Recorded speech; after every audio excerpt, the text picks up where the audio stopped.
poet John Donne once wrote that no man is an island. Donne was stating a basic truth about life.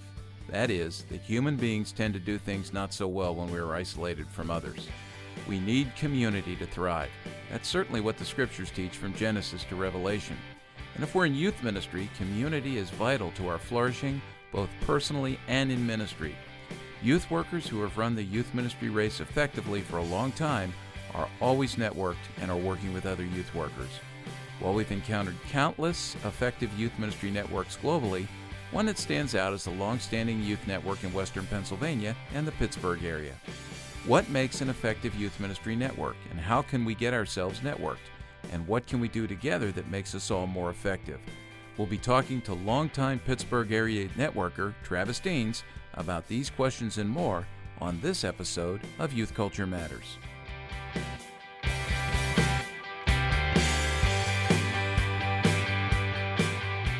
From the Center for Parent-Youth Understanding, this is Youth Culture Matters.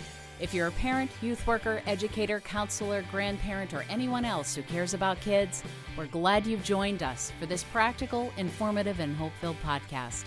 This is a place where together we talk and think Christianly about the rapidly changing world of today's children, teens, and young adults.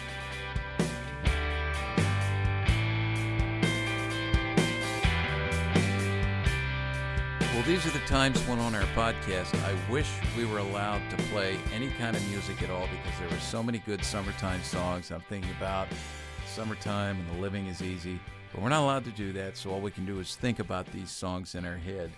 But Chris, it's summertime, and it's finally here. Yeah, I'm not sure that the living is really easy, maybe a little bit easier than other times, but I know that summertime's a great time to catch up on things, and one of the things that Lisa and I like to do, since we have a little more time together, I'm not traveling as much, is we binge watch. Do you binge watch? Of course I binge watch. Yeah. So, man, and I think about how the nature, just culturally, of television viewing has changed since I was a kid. There was no such thing as binge watching. There was fighting over the television that didn't have a remote, and it only had 4 stations, and you'd... Oh, my kids don't have any idea of, having to be at the TV at a certain time to watch something. That concept is completely lost on them. They don't understand it. Yeah, and this is one time where I think, arguments could be made for, where the yesteryear is better than today. And I would say, as someone who likes to watch, well, no, because I've got more choices now. Now, the problem is that the mix of choices is pretty dismal at times. But that's true. Lisa and I have taken up this habit of binge watching. Do you and Beth do that? Like in the summertime, do you binge watch anything? Or Yeah, we definitely binge watch. I don't know if it's more concentrated during the summertime or not. So there's certain shows, because of just when they air and when they're released, whether it be on Netflix or network TV or whatever it be. Certain shows we end up kind of saving for the summer. Okay. So let me ask you this, all right? I'm going to put you on the spot here. If you could recommend to the people who are listening, whether they're parents or youth workers or anybody else, something to binge watch this summer, what would you recommend? Maybe based on your viewing choices, things you've binge watched in the past, anything in particular, any show?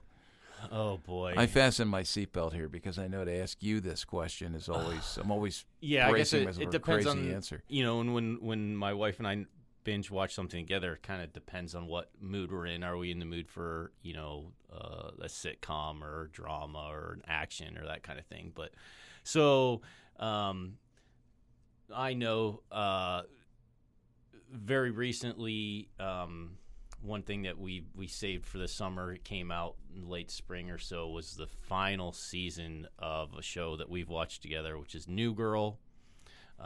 It's not for everybody, but it follows the life of young adults. I haven't heard of that one.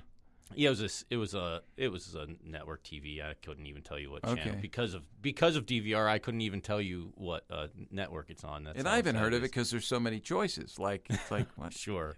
And it's not a show for everybody, but there's a certain character I kind of connect with, and if you watched it, you'd understand why. So I need to watch that and guess who that character is. Yeah, it wouldn't take you long, I don't think. Just And, the oddest person in the cast. Is that what I'm looking for? The well, quirkiest. That's part of the show. They're all very quirky, but Okay. there's one that's quirky in some similar ways to me. Oh boy. And yeah, I don't even wanna one think that about makes me laugh regardless. So, Okay, anyways, it's not the world's best show, but if I need a chuckle, that's a show. The final season of that, it's a shortened, it's only like 6 or 7 episodes, I think. The final season of that was released because they kind of left it in limbo. Are they going to do another season or not? But they wanted to come back and wrap it up, so we've been saving that for that final season for summer watching. So you're going to watch that? Yep. Okay. So you can't. I mean, you're recommending it, but you can't recommend it because you actually haven't seen it yet. But you not think the it's probably final gonna be season. okay, I haven't. right. Yeah. All right. Yeah. Here's what I'm wondering. And it's a goofy show, but it would give you look. It's not super realistic, but it would give you some sort of insight into what in the world are these millennials doing nowadays. Okay. It would give you a little bit of insight into that kind of mindset. Okay, so that makes me think what you just said there. What are these millennials doing these days? Because I'm thinking about what Lisa and I binge watched last summer, which the thought has actually crossed my mind to do it again, but it takes so much time because there's so many episodes over so many seasons, and it was really about what were the baby boomers who were my age doing back in those days, and that's the Wonder Years. Oh yes, which you've watched, right? Yes, the voice of Daniel Stern. Oh man, that. It's like he was speaking, exactly what you were thinking. So yeah. I love the Wonder Years. And we've talked about this before, but the thing I can't get over is, there's this connect with me because Kevin Arnold, when it starts the narration, he was 12 years old wasn't it 1968 when it began? 12 years old in 68, which I was 12 in 68. So he was, in effect my age. The character Kevin Arnold was my age, so it really does parallel my life. I think it's great. Like youth workers, I still think, that youth workers could watch that and pull clips from that. I've often thought it'd be fun to do a, life according to the adolescent life according to the Wonder Years because you could do some good teaching. Sure. Based on that, because while the world has changed, I think many ways that adolescents process the world and the kinds of questions they have, that of course hasn't changed. But I think that'd be a good one to watch. And who didn't have a crush on Winnie Cooper? Yeah, really. Yeah. You did, didn't you? Oh, did we talked we about probably that talked before. about it at some point. I sure Yeah. did. So I've got this thought. I'm just sitting here, so we're talking about this, and obviously Jason's not here today. He's on vacation, so he couldn't record with us. We didn't want to pull him away from that. I have no idea where he is or what he's doing. But have you ever thought about what Jason would binge watch? What Jason would binge watch? Yeah. I've got an idea. I mean, what do you think? What do you think? Let's answer for him. He's not here. Yeah, I'd probably default towards like some kind of Marvel superhero comic book type show, but you're much kinder. But I don't even know which of those shows exist really to name them by by name. You're much kinder than I am because I'm thinking he'd be watching like QVC or the Home Shopping Network. Because of all his fashion. Yeah. His fashion concerns. Yeah, so Jason, if you're listening, you don't have an opportunity to comment here. We've made this decision for you, but if you want to circle back to this at some point as we slander you, feel free to do so. Yeah. Hey, so today we're going to talk about networking, and we're going to talk about networking in youth ministry to someone who's done it for several years. I think a lot about our friend Travis Deans, and I actually think this is important because before we start to talk to Travis, I was trying to rewind last night when I was thinking about this today to my involvement in youth networks. And so when I was first in youth ministry in Johnstown, Pennsylvania, I don't remember really networking well, but then I remember leaving seminary in 1985, going to Philadelphia, and in the fall of 85 being invited to a youth network meeting. And I had never been to one before. And they invited me. I still remember this. It was in Glenside, Pennsylvania. It was a weekday morning, early for breakfast at a Howard Johnson's restaurant. And they used to have, do you remember Howard Johnson's? Hojo. Are they still around? Are they still around? Were they the ones with the orange roof? Yeah. Okay. I there's don't know if Howard they're still Johnson's. around, but I remember. I see Howard Johnson's buildings in certain places, and but they they've don't now say been, Howard Johnson Right, they've anymore. been repurposed. I don't know what they are now, but it's like, yeah, there's certain buildings, from your childhood that that the company doesn't exist anymore, but you go, yeah, I remember when that was. Another one like that was. Do you remember Robert Hall? No, that's not. Oh, that was a clothing store. If I drive through a town and I see, it's a really interesting building design. Anybody who remembers Robert Hall? And you can tell that that's what that used to be. Oh yeah, It had double glass doors in the front, and then no windows you could look out of. It was the wall, and then a bank of windows real high, and then the roof. And I remember that's Robert Hall. But so Howard Johnson, remember? So I go to this Howard Johnson's in Glenside, Pennsylvania. And I don't know if you remember the floor plan of Howard Johnson's. They were all the same. But if you go in and turn to the left and go to the back, there's like an extra room back there that can be incorporated into the entire restaurant if the folding curtain those is curtains, open. those plastic like church curtains. dividers. Yeah, church. Remember, you take one big room, turn it into 20 Sunday school rooms.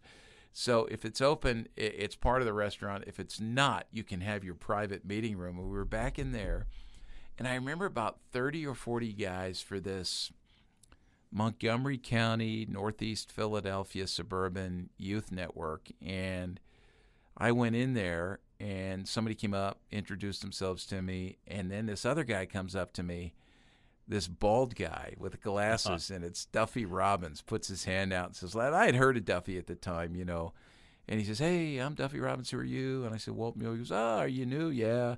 Where are you from? And he was teaching youth ministry at Eastern University. It just, probably was about 6-7 years into it at that point.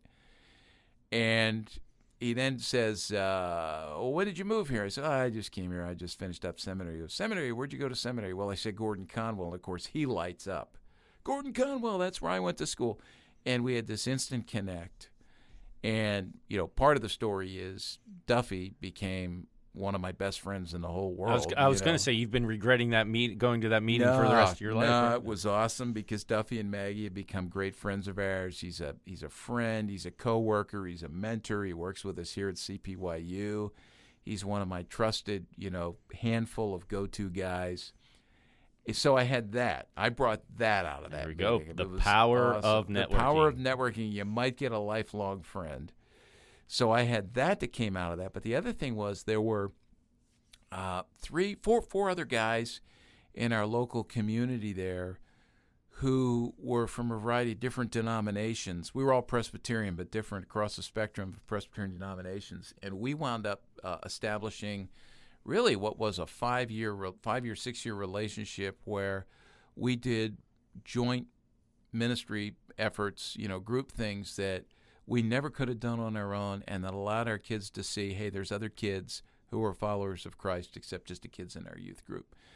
And I just treasure those, those times. And I remember those guys, dearly. I remember our meetings where we'd plan things, and I remember we would divide up responsibilities and do these things. And it was just, it was awesome. It really helped my ministry, and I learned so much from them. It wasn't just doing things together, it was learning from them. So I'm excited to have this conversation today about networks, youth ministry networks, and the power of networking, and we're going to invite Travis Deans to come in after we take a short break here. So stick with us. We'll be right back.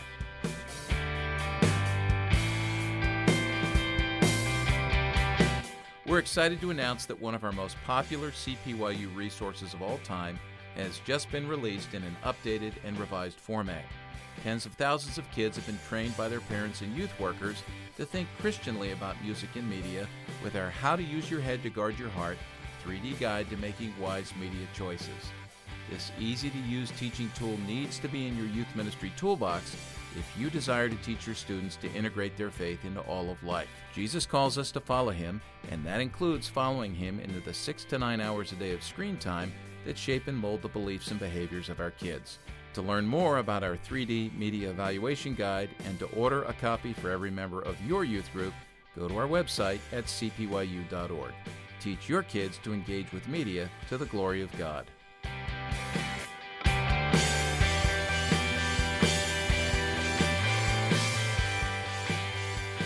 Chris Wagner and I have a little bit of shared background, although we're from different generations. We both have spent a good amount of time in Pittsburgh, Pennsylvania. Huh, Chris? You lived there for a while, right? Yep, I spent about 10 years there. And you were for Pittsburgh folks, you were in the Cranberry area, Butler area. Yep, Butler Township, Cranberry Township. Seneca Valley School Butler District. County, yeah. Okay, Seneca Valley School District. Yep, that's where I graduated high school. Okay. And see, so I know Pittsburgh because I went to college there, Geneva College, 4 years at Geneva, 1974 to 78, coming up on my 40th reunion. How about that? That's where you go back and everybody looks at everybody else and says, "Who are you?"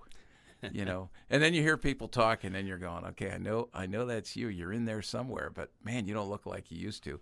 But so I spent 4 years there, and once I graduated, then I went to work with an organization that, at the time, Coalition for Christian Outreach, was based. It still is based in Pittsburgh, but was doing college campus ministry only within about a 250-mile radius of Pittsburgh. They've expanded much further beyond that. Sure have, yeah. So I got to stay in western Pennsylvania with the Coalition for Christian Outreach in Johnstown, and did youth ministry in Johnstown, then campus ministry at the University of Pittsburgh. And one of the things that really struck me about Pittsburgh, and I don't know, because you had youth group. You were in youth group, right, when you were in Pittsburgh? Correct. So one of the things that struck me about the Pittsburgh area was how well, at that point in time, the late 70s, ministries were networked. Guys like John Guest, who was at St. Stephen's Episcopal Church, who would come over from England at the invitation of, guys like R.C. Sproul and, I'm trying to remember Reed Carpenter and others with the Pittsburgh Leadership Foundation had really done a good job in networking. And when I left Pittsburgh, and I went up to New England, it really came to life for me how networked people were and how great it was to see ministries networked. And in the 40 years since then, Pittsburgh has really gone through a rebirth. Culturally, I think spiritually, things are very alive there, and it's really fun to see what's happening. So, you've noticed that since when you go back? Yeah, well, after I graduated, I left for a brief period of time and then went back to the Pittsburgh area, similar to you, went to Geneva and studied youth ministry at Geneva College. So in my time there, definitely opened my eyes to realizing how, like you're saying, how networked they were. And to be honest, because I was young and not very traveled, and I didn't realize that other cities weren't as connected. I didn't realize how special, in a sense, that was, how much of an advantage that was to being in youth ministry and having, that kind of, active network. I didn't realize that wasn't the norm.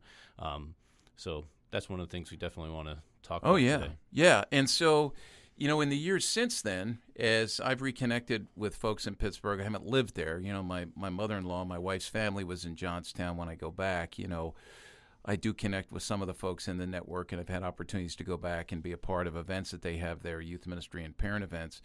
But one of the names that always comes up when you think about Pittsburgh and youth ministry is Travis Deans. Yes. And I always say Travis is probably the biggest go-getter that I know in terms of networking and making things happen. And now that I'm on social media, and Travis is my friend on Facebook, but his name is constantly popping up, and he's, trying to find somebody to connect with kids over here, or he's got an event happening over there. So we thought, what a great idea. Let's bring Travis on, because Travis not only knows a lot about networking, but he's doing it.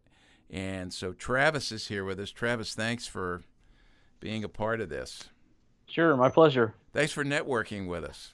Yes. It's awesome to have you on here. So, and I always think to myself, if someone has a need for someone to help with publicity or make things happen, I always think to myself, man, I got to get him in touch with Travis, because he does that so well in Pittsburgh. He has such a heart, not just for ministry and youth ministry, but a real heart for networking.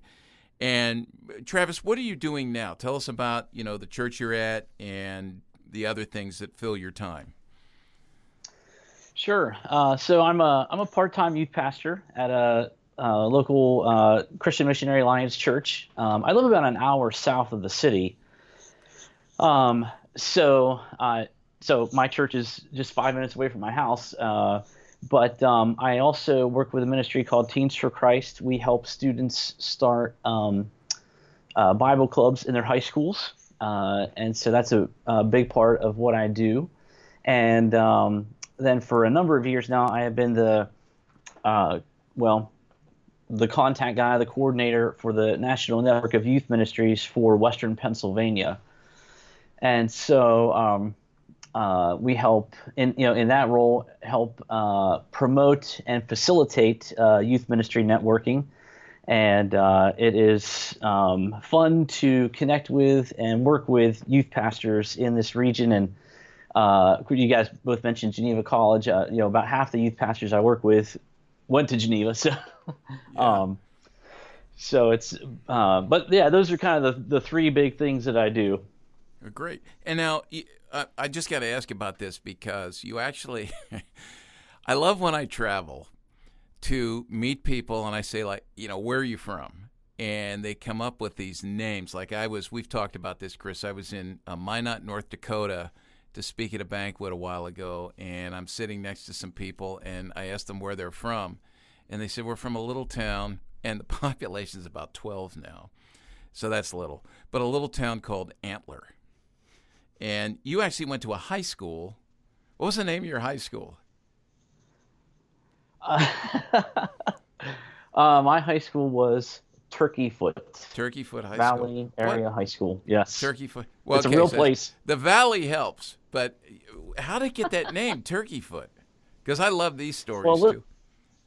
Well, listen, it's a great story. A very distinguished individual, George Washington, thought that the two rivers and a creek that came together in Confluence, Pennsylvania, looked like a turkey's foot, and so that's how it got its name. There's actually an Upper Turkeyfoot and Lower Turkeyfoot Township, which are form the school district. And the Youghiogheny River Lake is there in that right in that community, and which goes on down to Pittsburgh, of course. But yes, that's my claim to fame, Turkeyfoot High School. Yeah. Well, you actually redeemed that because I thought there'd be a better story. But if anyone ever mentions George Washington, I'll just have to remember that. If there's anything I say, well, this happens a lot, that people kind of chuckle and say, well, George Washington. And that just would redeem it. So that's great. Okay, good. Well, I want to talk a bit about networking because I really think, Travis, that you've got some experience, and the folks in Pittsburgh have great experience. So we're going to let you speak on behalf of them as an ambassador to talk about some of the ways that networking is great. Let me start with this question. For a youth worker, why networking? Why networking? I mean, why is it so important to network? Sure, absolutely. Well, there's so many reasons, but of course, in a way, there's a lot of reasons for this too, but in a way it runs against the grain. It's not the first thing youth pastors think about when they come to a church or start working at a church, generally, but it really should be because, and this is a big one, for one thing, nothing is going to help your longevity in youth ministry, or probably any kind of ministry, than networking. Being connected with others who do what you do, share the passion that you have, struggle with the same problems that you struggle with. There's just nothing like connecting with people who are in that same, type of ministry, that same type of work, to encourage you and strengthen you for the challenges you're going to face. And, for those who come into youth ministry straight out of college, I was talking with a buddy the other day, we I don't know what they do now, but when I went to Bible college, we were not prepared at all for the realities of ministry in the local church, the challenges that were going to come. But it just makes such a big difference to know that you have allies around you. You really have a team around you. You're just not necessarily aware of it, but there is a team around you of people who love doing what you love to do, but also are facing those same kind of challenges. And of course, the internet has really helped with connecting people. And so you can network that way easily and effectively. However, when you move to a community, whether it's one of the neighborhoods around the city of Pittsburgh or a small town or whatever city around the country you're in, when you move to a new place and you want to connect, there's things about that area that are unique to that area.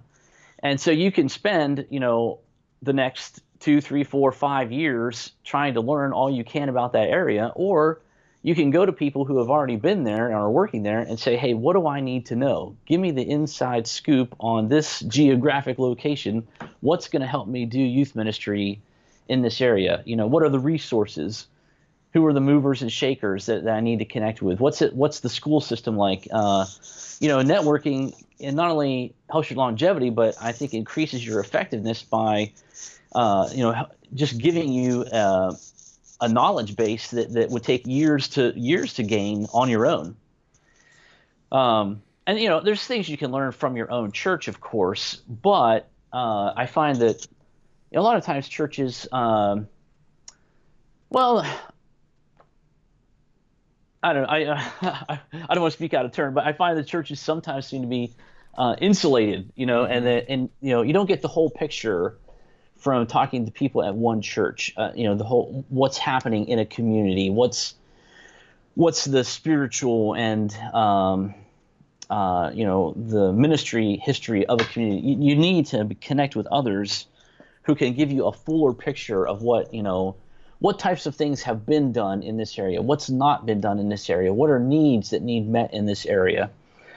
And so the networking ought to be among your colleagues in ministry, but of course you want to expand beyond that too. You want to network with other agencies that work with kids and the school system. I always encourage youth pastors to connect with the principal at the local school and don't go there as the expert. Go there and recognize them as the experts, and ask them about their expertise on the subject of students, and they'll give you a lot of information. Yeah.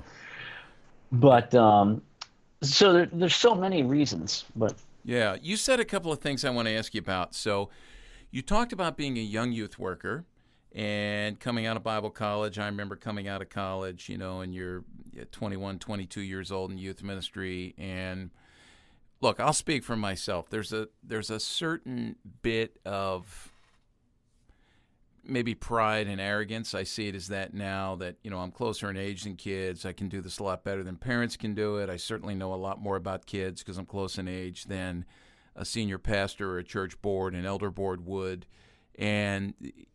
But yet at the same, so we think we know what we're doing, but at the same time, you said, we basically have no clue.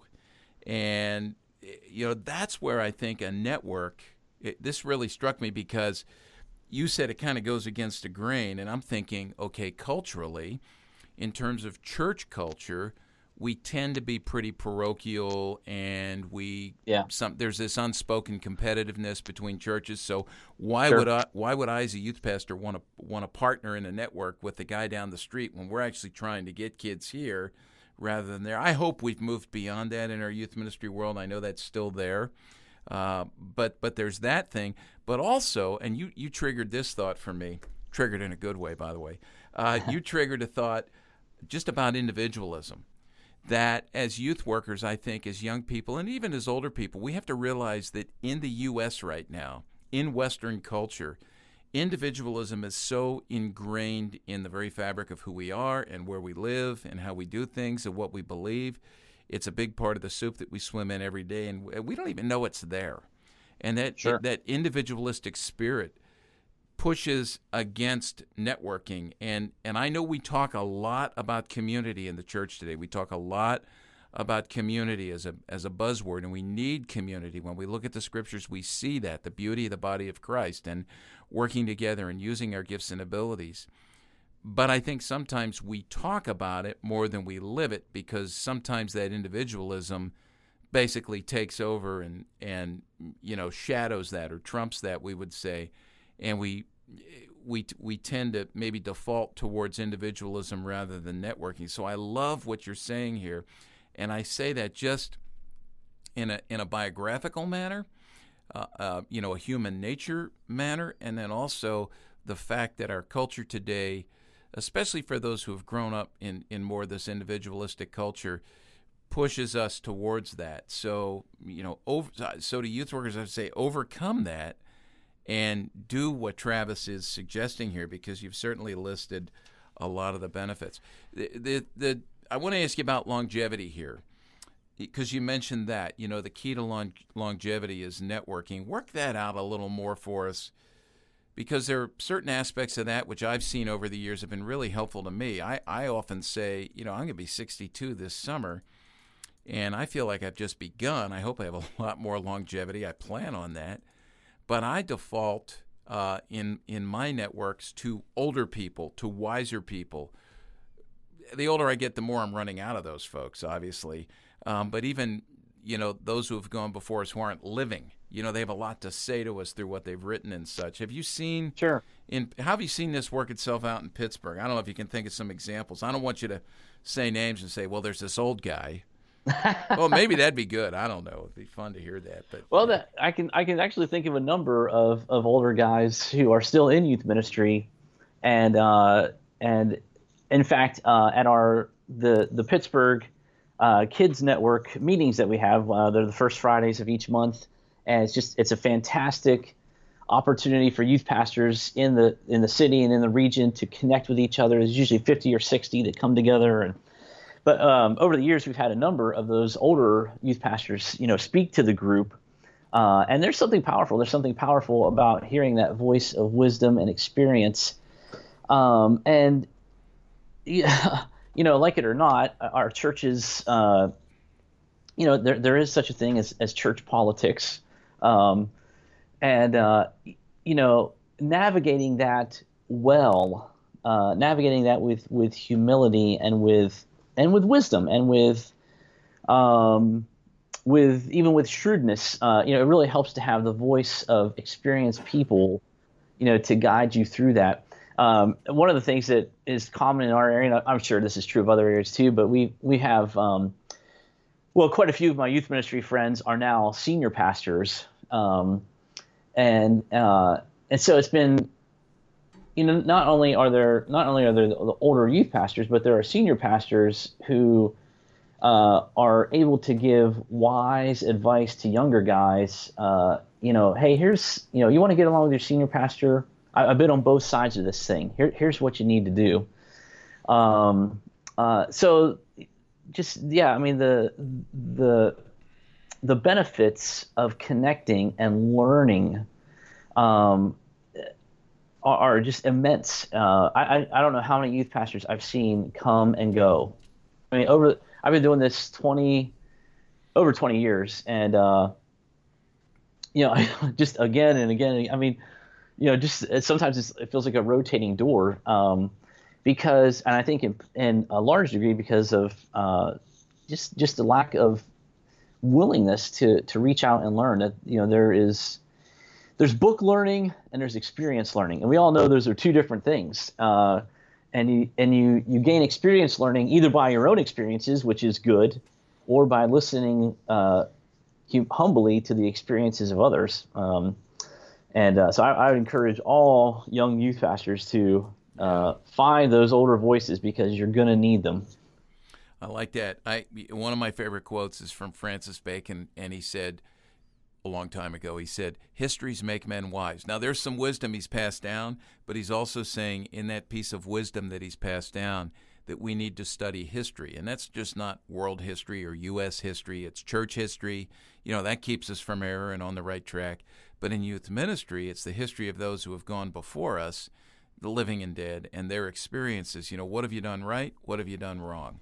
And what have you learned from that? Help me do the right things and avoid the other things. So I think just having that kind of support, because you do, the other part of it is that you're new in a church, and if you've never done this before, you can, and even if you have done it for a while, you can feel really alone. So to have a place to go to just vent and ask questions and have someone speak truth into your life is a good thing. So we're talking to Travis Deans. Travis is out in the Pittsburgh area. The folks out there in youth ministry are so well networked.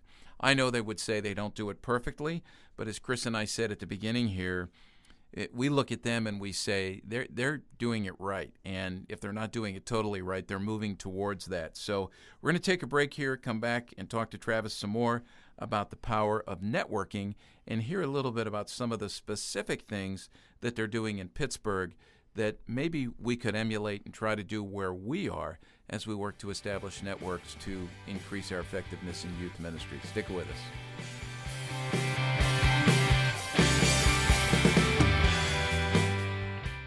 Here at CPYU, we want to help you help parents stay up to date on today's youth culture. One of our most popular resources is our monthly parent page. This 4-page full-color resource offers parents a timely, practical look into current youth culture trends, along with resources to help them parent their children and teens Christianly in today's rapidly changing youth culture. If you're a youth worker who would like to get this monthly resource into the hands of your parents, you can see a sample parent page and learn more by visiting cpyuparentpage.com.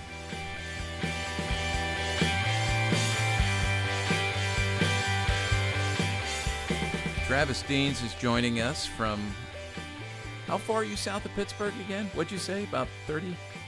It's about an hour. About an hour south of Pittsburgh. Yeah, and with you're traffic, you're almost to West Virginia, huh? Or is Maryland? Almost, yeah. Or West Virginia or Maryland?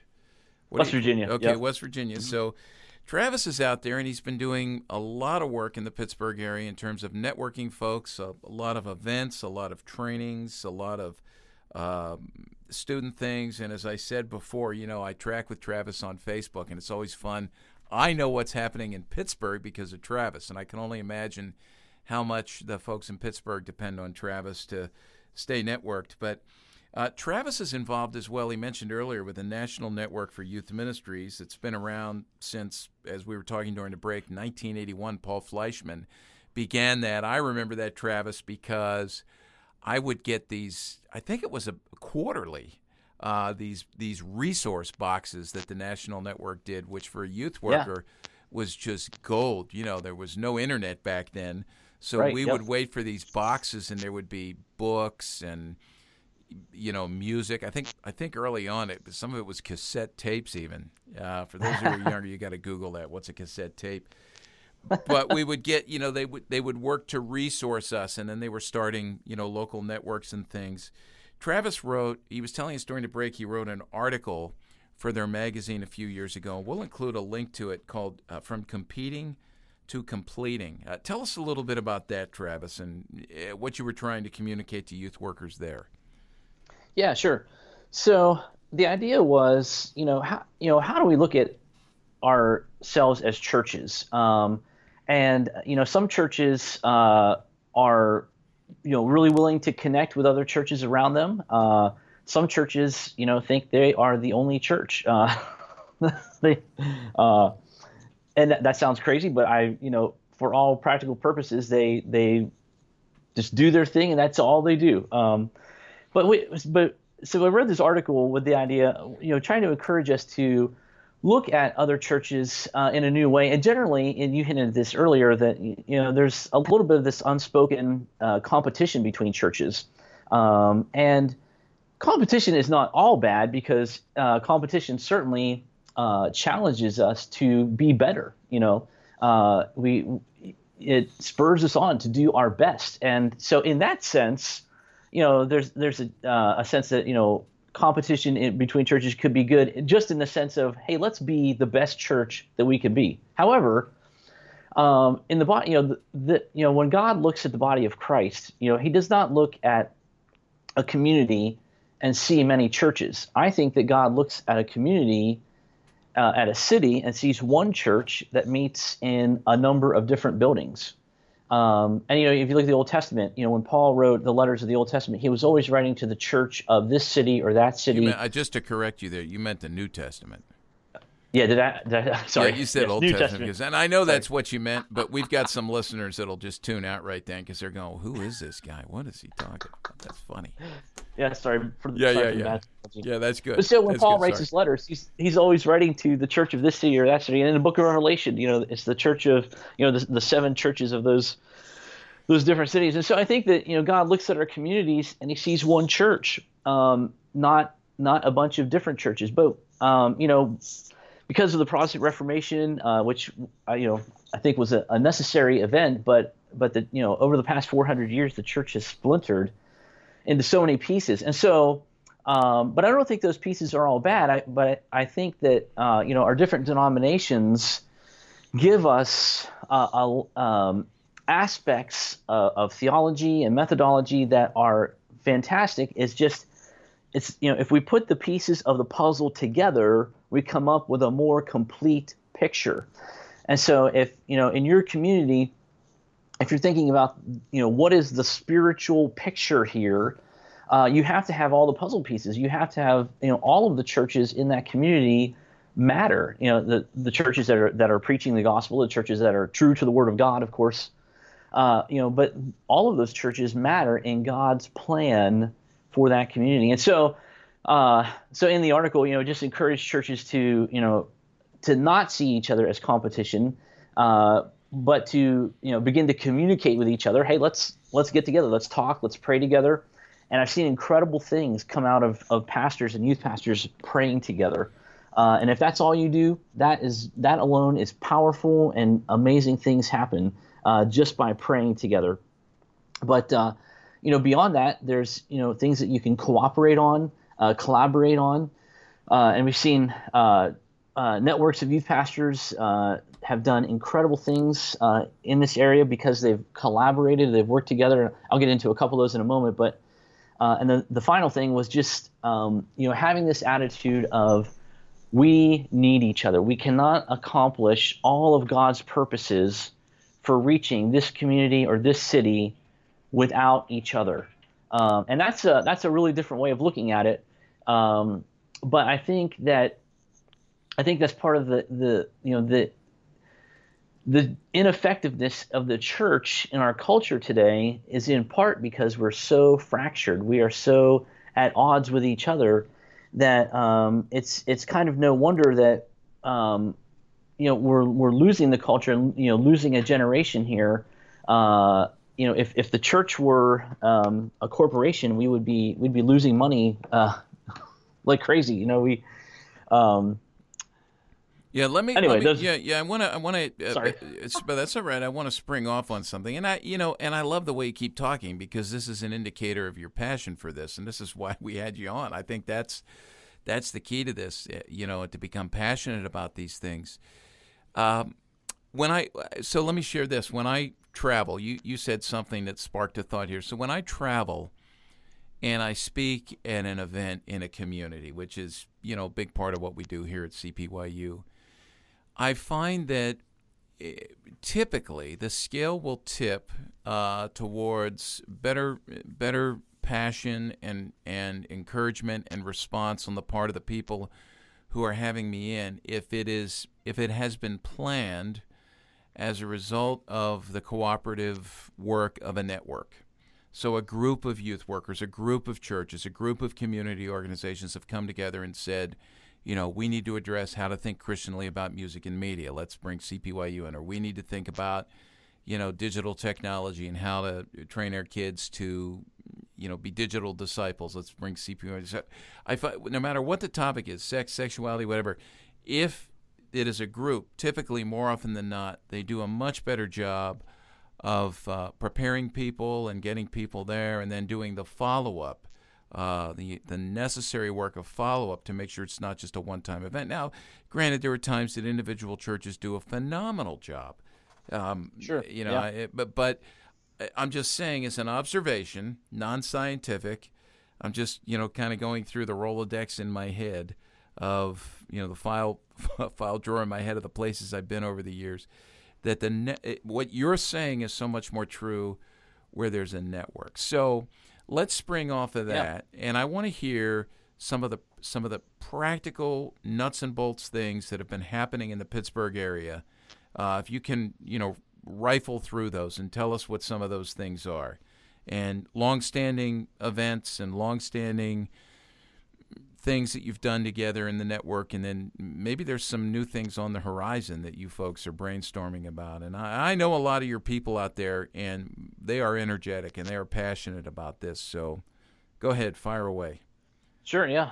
Well, just that, as a general principle, when it every event I've ever done collaboratively, comes back to this principle that, people support what they help create.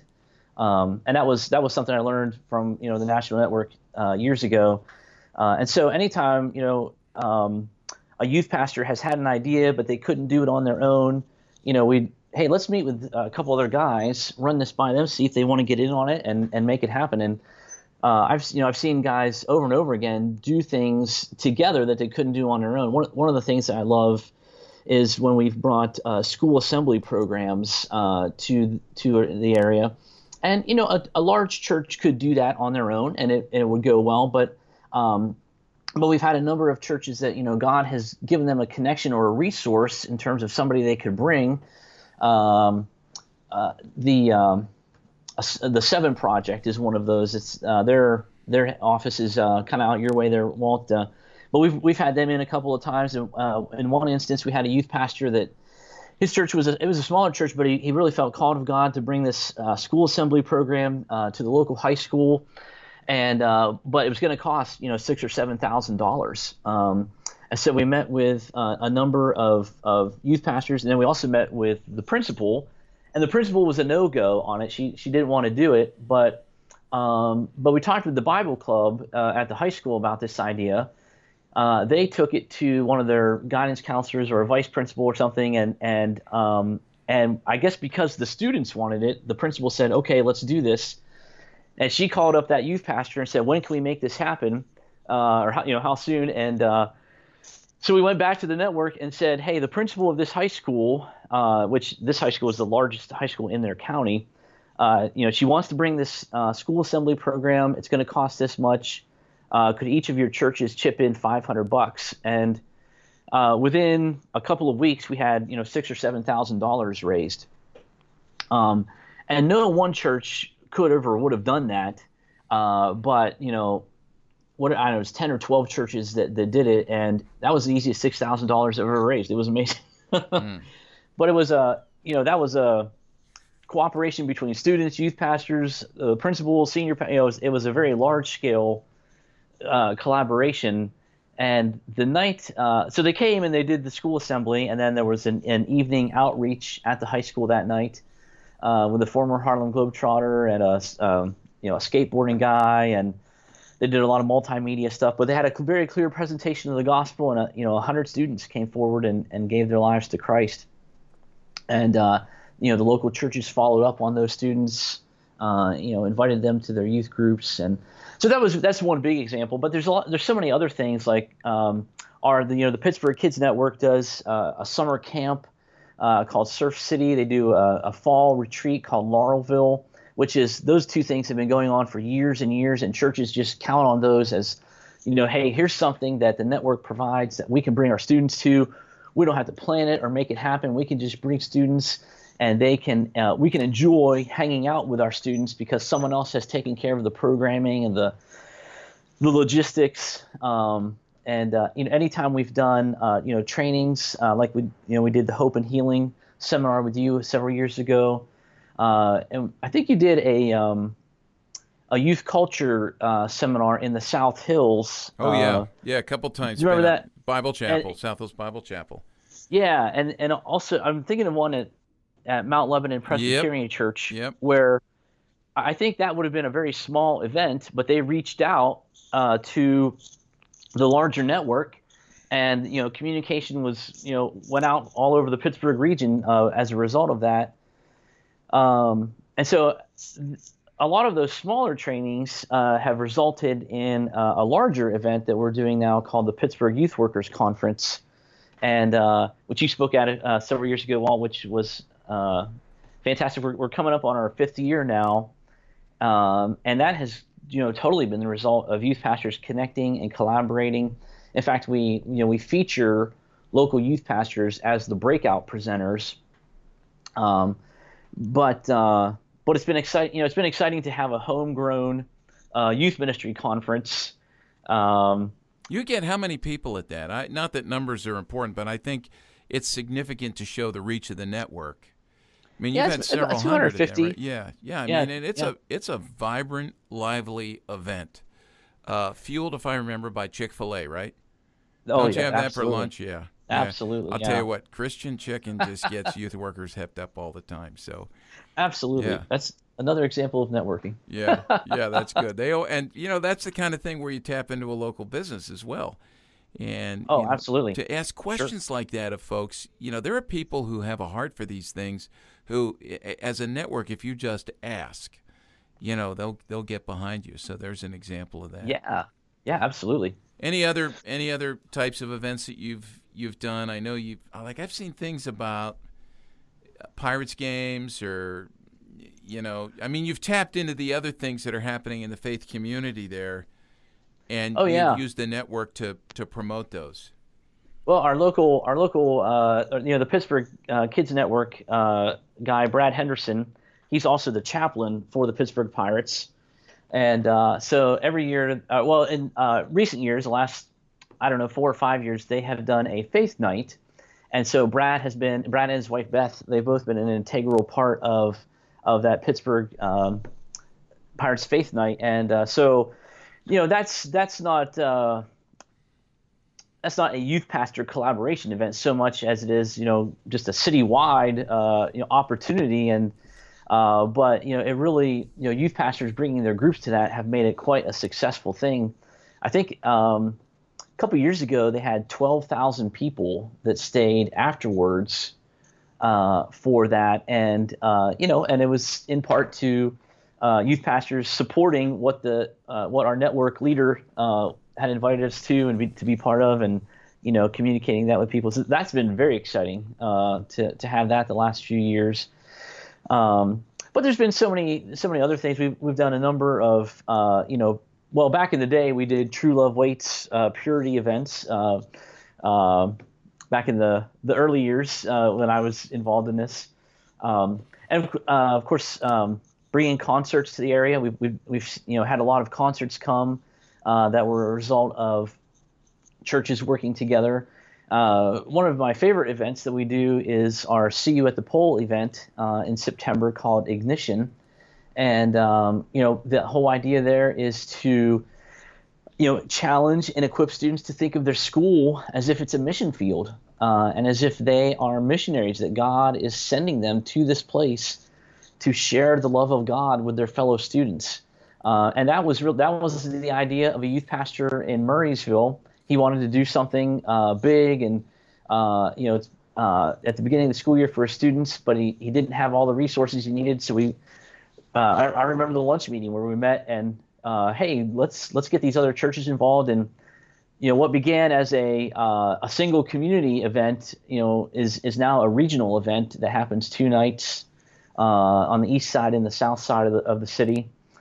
And so it's networking is powerful. There's no limit to what God can do when His people come together. Quick question then. So someone who's listening who's not in a network, there's no network in their area, what are some steps that they can take to get a network started in their area? Sure. Well, it's very simple. It's as easy as calling someone up and saying, "Can we do lunch?" And don't go to somewhere lame. If you're going to do lunch, go somewhere good. Right? Go somewhere where the food is really good. But just do lunch and pray together and pray for each other. And then maybe call up a couple other guys. Hey, let's call someone else and get them involved. And there's a guy down the street or a gal over here. Let's call them and see if they want to join us. And the network we have in Pittsburgh is fairly elaborate. It's its own 501c3 nonprofit foundation. It's quite an enterprise, but networking can be as simple as, hey, let's do lunch once a month. Let's the first Thursday of the month, let's get together and talk about how things are going and what's happening. And the National Network of Youth Ministries has this kind of I don't know what they call it, a matrix of networking ideals, purposes, at sharing resources, praying together, strategic and working together, And, there's just there's a few key things that you can do on a very simple level, or as the longer you meet, maybe you do it on a more elaborate level. We have you mentioned Johnstown, Walt, and there's something very exciting going on in Johnstown right now. There's a group of youth pastors who, in the fall and in the spring, they do 3 weeks in a row of youth group together. So they'll pick 3 Wednesdays in a row in the fall, 3 Wednesdays in the spring, and all the churches in the Johnstown area meet together for worship and a speaker or prayer. And then, they get several hundred students together at a local high school or a local church. It's amazing what they're doing. I think it's interesting because I've tracked with that. I think one of the guys who's spearheading that is Jeremy Barkley. Right. Yes. Jeremy is sure. Yeah. He's actually at the church that I served as a youth pastor from okay. 78 to 81. So okay. Yeah, I just saw he let me know. He sent me a picture, and I said, "What is that a picture of?" He says, "That's our new youth room." So I think they'd been in the same place since I was there, and probably the same old cast-off furniture and all those other things. So it was fun sure. to connect with him and hear a little bit about that. Just before we finish up here, with the national network, talk about that. Folks can go on the website, right? Is it nnym.org? Yes, you can go there or youthworkers.net. Okay. And they've just recently they completely redid the website. It's totally brand new, and it looks really sharp. But it's a very helpful tool. Wherever you are in the country, you can type in where you are, zip code or town or whatever, and find a network of youth pastors near you. Right. And so, if you're already part of a network, you should list your network on their website, because when someone moves to town, if they've been a part of a network somewhere else, they're going to go on their website, youthworkers.net, and they're going to look, is there a network here in my town, and try to find it. So yeah, that's the best way to connect anywhere in the country. Yeah, and if there is not a network, what I would suggest if you go on there is find out who the regional coordinator for NNYM is, and contact them. So, right, you're in Western PA, and you're the coordinator there, correct? Right. Yeah. So you could pull people in. I'm thinking of guys like Wayne Morgan, who are up in the northeast part of our state here in Pennsylvania. Dan Istvanik, who is local here in Lancaster, who got some things started this year. They meet monthly. They always have a topic when they meet. They'll sometimes bring guests in to lead a discussion. The meetings are short, an hour and a half, but they're doing great work. So this is good. This is good. Travis, the last thing I want to ask you, and thanks for talking about this. Are there any resources other than what we've mentioned already? Online, the National Network, the article you've written, which for the National Network magazine, which we'll link to. Is there anything else that you've found helpful personally as a resource that's helped enhance your ability to network, your understanding of networking, and how to have a network? I mean, are there books, or there anything at all? Well, the guy who's the founder of the National Network of Youth Ministries, Paul Fleshman, he probably wrote what's would be the definitive book on the subject, called Better Together. And that book, it's not a hard read. It's a quick read, but he's pulled together the best of the best knowledge and wisdom over the past 30 years of networking. That's where I would start for sure. Yeah, there's Better one of Together, those older and wiser guys, right? Absolutely. How many youth workers are still in youth ministry because of him, and how many students have lives have been impacted because I just don't even know. He's gonna have a big crown in heaven, I think. So, yeah. But that's a good place to start. Good. Well, we've been chatting with Travis Deans about networking, and if you're listening, again, we would remind you, if you've got a network, as Travis said, and it's not registered with a National Network of Youth Ministries, not that it makes things official, but it's just helpful for folks to connect. Go ahead and do that. If you're new to your community, try to find out if there is a network. Go to the website for National Network of Youth Ministries and search your area.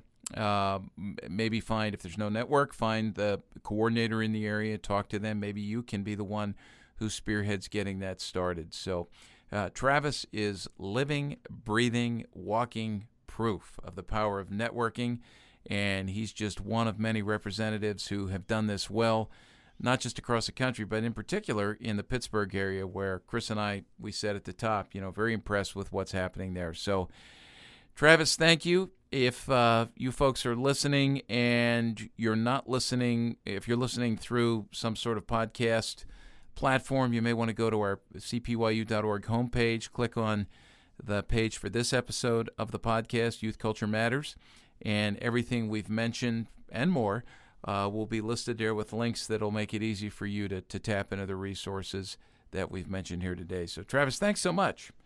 Yes, thank you, Walt. Appreciate it. Yeah. Good to be with you. And should I say this? I mean, at the end, like we always harass about, we always get some sports things in there. Should I just say this? Go Phillies? That's not going to work well, is it? No. Okay, all right. Thank you. Well, thanks for joining us, everybody, and we'll talk to you next time on the next episode of Youth Culture Matters. Thanks for joining us for Youth Culture Matters, a podcast from the Center for Parent-Youth Understanding. If you'd like to learn more about today's youth culture, visit our website at cpyu.org. And if you have any questions, comments, or feedback, email us at podcast@cpyu.org.